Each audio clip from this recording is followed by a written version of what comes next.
two things were very difficult for me. One was being a narrator and watching, especially during their scenes, because it's how to act in the present while you're looking at the past. I'm so proud of this production, and I was really, really ready for him to see it. And afterwards, he was incredible.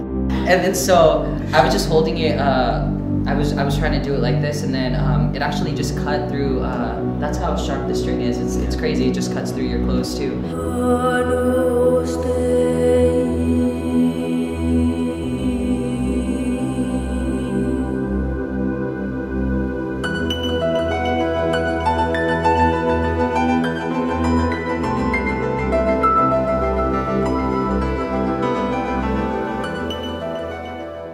Hello, this is Lonnie Stark of Stark Silver Creek, and we're here now at the San Jose Rep with some of the key characters in this Kite Runner world premiere that we were able to attend a couple of nights ago. So I'm here actually with Barzan, who plays Amir, and Craig, who's the younger Amir, and Hassan Lowell, who plays Hassan. Thanks for joining us. Thank you. Thank you for having us. So just to start off, how did you guys get into the area of acting? Was that something that one day you just discovered and sort of fell into by accident, or was it always planned? I know you guys all have formal education, so but prior to that, how did you decide to get into acting? For people that are on stage, come on. I mean, performing is something that I always loved to do, that I knew I wanted to do. I think I was in the 2nd grade. I wrote a play one night, which was like a combination of Goldilocks and the Three Bears and the story of Medusa and all of this, and I combined all of them together thinking it was an original piece. And I walked into class the next day and I told my teacher, I wrote this play last night, can I cast some of my classmates in it? And she said yes, and instead of going out to recess, we just rehearsed for like a week and a half in class, and we put it up in front of my classmates like 2 weeks later after that. And so it was something that I always loved to do when I got into high school. I did plays all throughout high school. I didn't think I was going to major in it at first in college because culturally I'm Iranian, and that wasn't too kosher with my parents. You want to go into the arts, or it's like math, science, exactly. I know where you're coming from. That's why there's a line that Balbat has in here to Amir when he tells him he wants to be a creative writing major in college. And Balbat says, you should do real work, medical school, law school, which echoes my life completely. But it's just something that was, I think, interwoven. It's something, storytelling was something that I felt like I had to do. And I'm lucky enough to get paid to do it at the same time. Yeah, that's great. Was it just to clarify, was this actually a homework assignment, or you just one night decided to write this play? I just decided to do it that night, you know, and I don't know what kind of caused me to do it, but it was just spontaneous. And when I got into high school, no parents' liquor no, or anything. not at all. No. When I got into high school, I grew up in the Seattle area, and I would go and see productions during student matinees. And I remember being at the Seattle Repertory Theater, and I saw a production of Much Ado About Nothing, and I didn't understand a single word of it through the first act, and I was so embarrassed because here I was in drama class, and everybody knew me as an actor, and I couldn't understand Shakespeare. And in the 2nd act, when Dogberry, the character of Dogberry, came out, everything made sense, and I laughed so hard. And I remembered leaning into my best friend saying to him, one day I'm going to work up on that stage. And 2 years ago, I played Orsino in 12th Night. Yeah, I saw you did quite a bit of Shakespeare as well. So any of you, did you also one day decide to write a play, or was it some other? Yeah, that's how we all get started. It's 2nd grade, you know, just out of the blue. I mean, I actually got started in 2nd grade too. I loved attention when I was little, and theater ended up being this really great way of getting that to happen. And I was in a choir for a long time, and that kind of transitioned into musical theater, and then I just never kind of dropped it. I kept trying to do other things, and I got really into psychology for a while, and I was positive I was going to major in that, and then everything else just seemed to be like, I was wasting my time and everybody else's time studying it, like, because this was the only thing that really made any sense to me.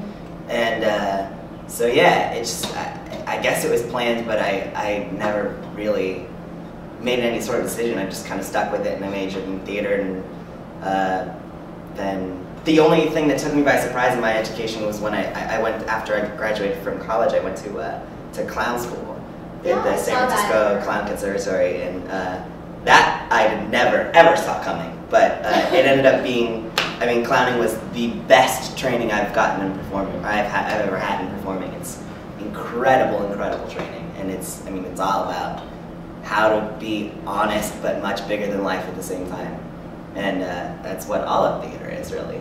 And so it was yeah, that was great. But basically, I've been doing it for as long as I can remember.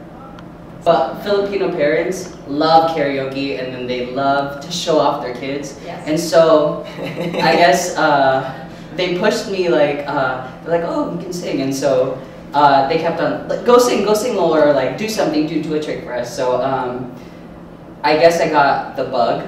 And of course, when I went to college, they were like, no, you can't major in theater. So it was like, thank you for like encouraging me to do that. And then once I get into college, they're like, no, we're not paying for an education in theater. Yeah, and so I just double majored in like psychology and communications. But I just kept on doing shows, and so I guess I just kept being drawn to it. And so I was like, okay, so I don't have to exactly major in it, or like my parents don't have to pay for theater classes or a theater major.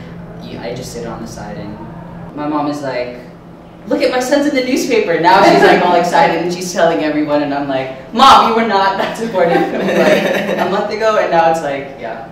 So that's how parents are, but I love her. In this particular play, very different than a Shakespeare, very dealing with some very sensitive issues, some of them. What was the most challenging part of your roles? I mean, I think each one of you had sort of different issues to deal with in this Kite Runner story. Were there certain ones that were particularly challenging for you personally to be able to act out?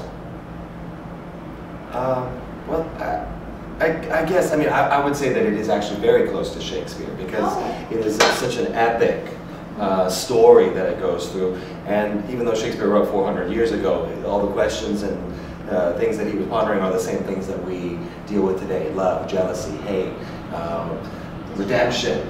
And that's what this story, I think, is huge and about. And I think the most, besides the sheer line load that I had, which was a very daunting task, because I've never spoken this much on stage before, two things were very difficult for me. One was being a narrator and watching, especially during their scenes, because it's how to act in the present while you're looking at the past right then. So it's very difficult to almost kind of stay in the moment.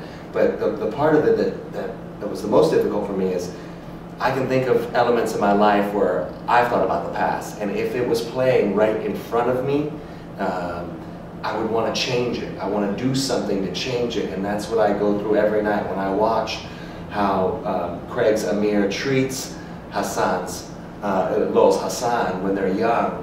I almost want to reach out and grab his hand before he slaps him, or tell him to tell Rahim Khan in that moment about what happened.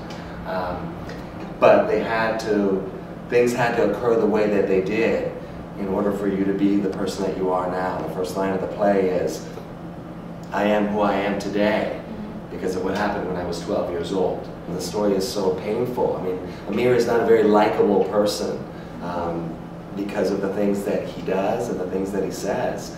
But an audience member actually told me that when I was walking out the other day. She said, I didn't really like you.